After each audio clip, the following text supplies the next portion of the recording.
Hi, everybody. Welcome back to Chatty Cathy's. My name is Kathy, and today I'm going to be reviewing the Belle Collective Season 1, Episode 3. But before I do that, why don't you go ahead and like, comment, and subscribe to the channel? It would help me out a great deal. So now I'm going to get into Episode 3, Sisters in the Struggle.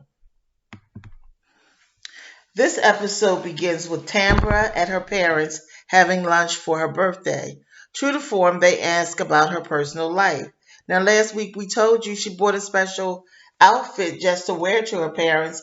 She was prepared for them, starts talking about her getting married and having children at the age of 40. So her mother asked her about grandbabies. They discussed an ex who was with Tambra for about 16 years and they still have a relationship with him. Her parents have been married for 51 years, together since high school. She's looking for someone who can live up to the example set by her parents. Well, by the age of 40 it's already too late, right? She would have had to do it in high school and then last throughout all of the life changes and all of that. So she's painted herself into a corner. Um, Hope her feet don't get wet. Antoinette, Kylan, and Latrice stop by the dental office construction site, and Antoinette discusses her conversation with Letitia at the birthday party. She said they were being shady to each other, which is true. Something Caroline was trying hard to understand.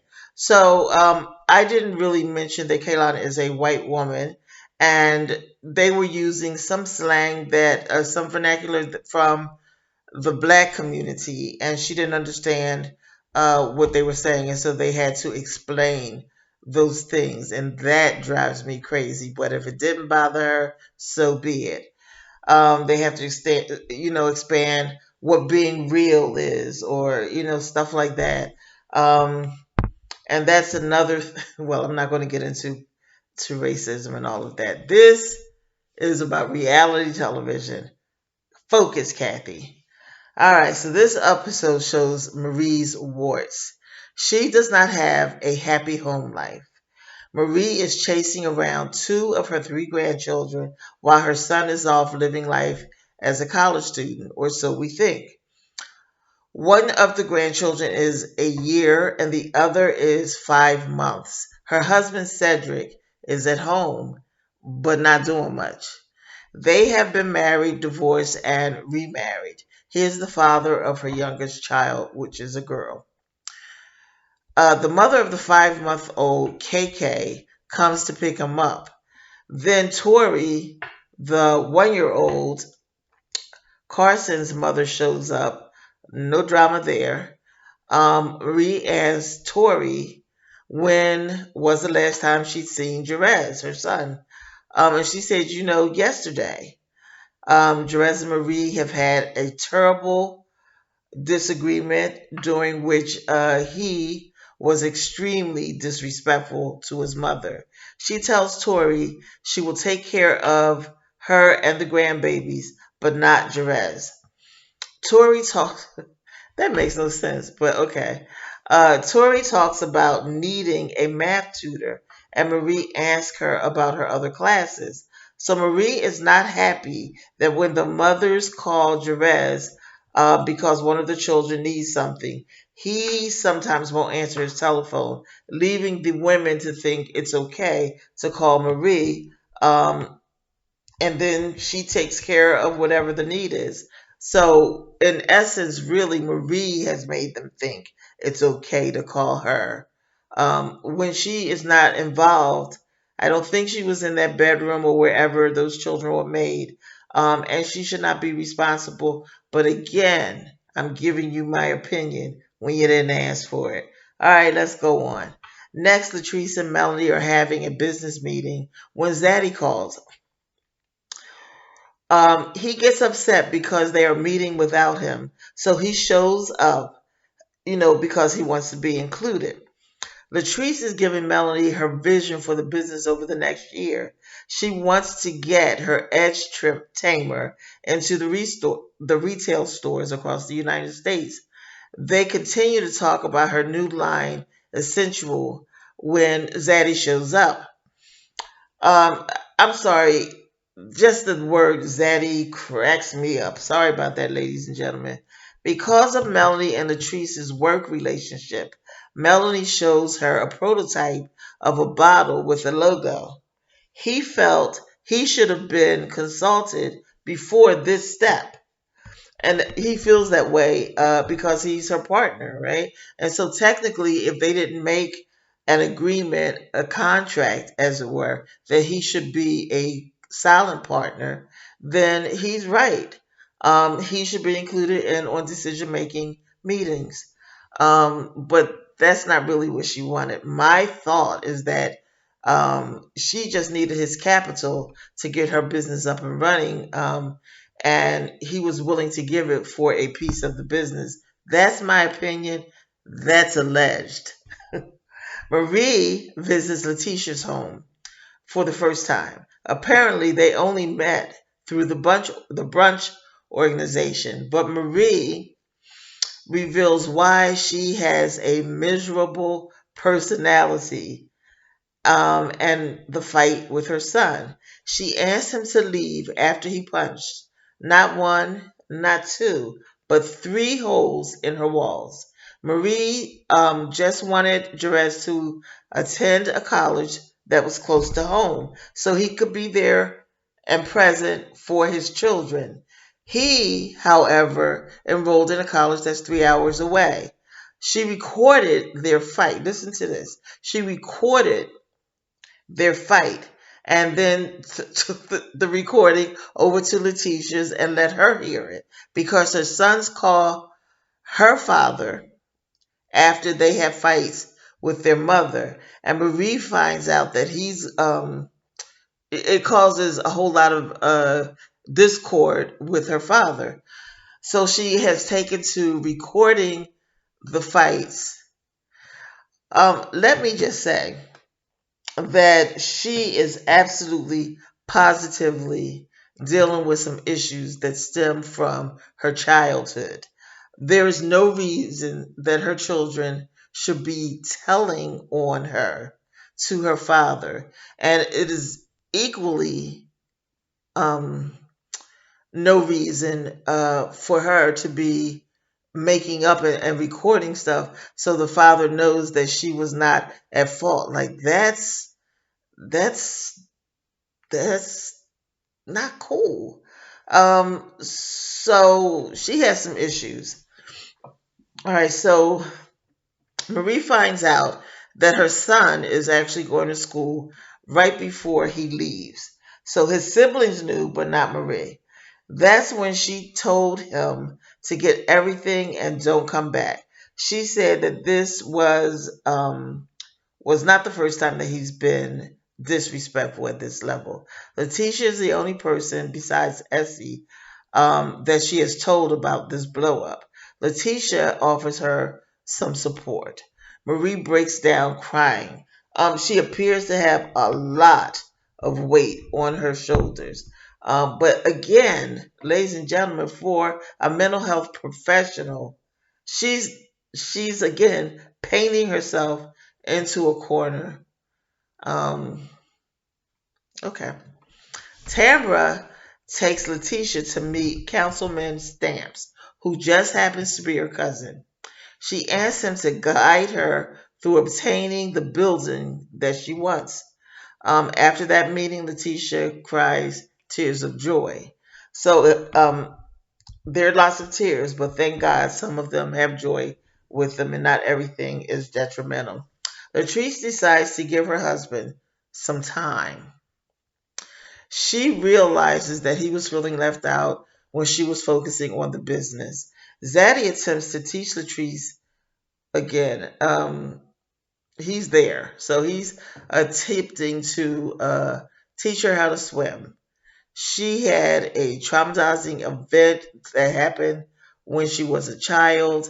Most likely, and I'm alleging this little piece, that most likely somebody didn't know how to teach her, and she became traumatized by it. It happens a lot. A lot of people think it's appropriate to teach a child how to swim by throwing them in the water and kind of watching them sink and seeing if they actually have the innate ability to understand that they should be moving their legs and feet, arms and legs, I'm sorry, in a particular way to get up. That's traumatizing because that means somebody that they trusted was almost going to let them drown. Yeah. So, uh, she doesn't have a swimming cap. And this woman is, I mean, she's Miss Hair, right? So she purposes a plastic bag, a grocery store bag, as a swim cat. And a comedy of errors commences with the swim lesson. And eventually Latrice decides that she will not be learning how to swim. So back to Marie. Marie is talking to Cedric about Jerez. Marie asks Essie to be the mediator for her meeting with Jerez because she can't count on Cedric to be there. And that's not cool. He is her husband times two. So the first time he didn't know what he was getting into, but certainly the second time he did. So he's not showing up the second time to be there for his wife and to maybe kinda help her a little bit. But he's not doing that. So Marie has to ask Essie. That's kind of crazy because she's almost like her surrogate husband. And that's questionable. They're discussing Cedric's infidelities before her meeting with Jerez. Cedric still has the house that he used to live in before they got married. And sometimes he doesn't come home at night. He instead stays at his house. Now, as a personal thought, I get that because I'm not somebody who wants to be around people like all of the time. However, that's crazy. That's not how you have a healthy marriage, a healthy relationship. He just doesn't show up and doesn't tell anybody where he is. That is a way to get separated and divorced again, Cedric. All right, Cedric doesn't feel that Essie should be there at all, and I agree. Essie tells him that she has every right to be there since half of what Marie has done and is doing is hers. Since he doesn't contribute to anything, first of all, Marie shouldn't have let Essie disrespect her husband. She should not have put Essie in the place of her husband, even if her husband is a no shower upper. You like my new word? Yes. Even if he's in the wrong, they are supposed to be one. Essie should not be placed in that position. If and only if Cedric and Marie want to have a healthy relationship. If they don't care about that, they carry on. Um, he's a little bit jealous, Cedric is, of Essie and Marie's relationship. He feels half of Marie um, should be his. Half of what she has should be his. Essie tells him he doesn't act like a husband, and apparently he wanted to be in business with Marie, but she chose Essie to be her partner as opposed to her husband. And I think just on this episode alone that she chose Essie because Essie was consistent and Cedric is inconsistent. All right. And of course, it's so clear. Essie says that he does not contribute. Essie shouldn't even know if he contributes to anything because that should be their personal business. But it is, ladies and gentlemen, is what it is. So apparently, Cedric wanted to be in business with Marie, and before Jerez arrives, Marie is getting ready to get punked. Marie knows she should have given that she has given many material things to her sons and realizes now, after the damage is done, that she made a mistake. Cedric makes small talk with Jerez, so Essie takes over. Right? See, once again, Essie is in the place of Cedric. Marie tells Jerez how their disagreement made her feel. She is crying. uh, he tells her from his point of view, her telling him to go to a local school, Jackson State, made him feel like she was taking over his life. And so he made an independent, unilateral decision to go to the school that is 3 hours away.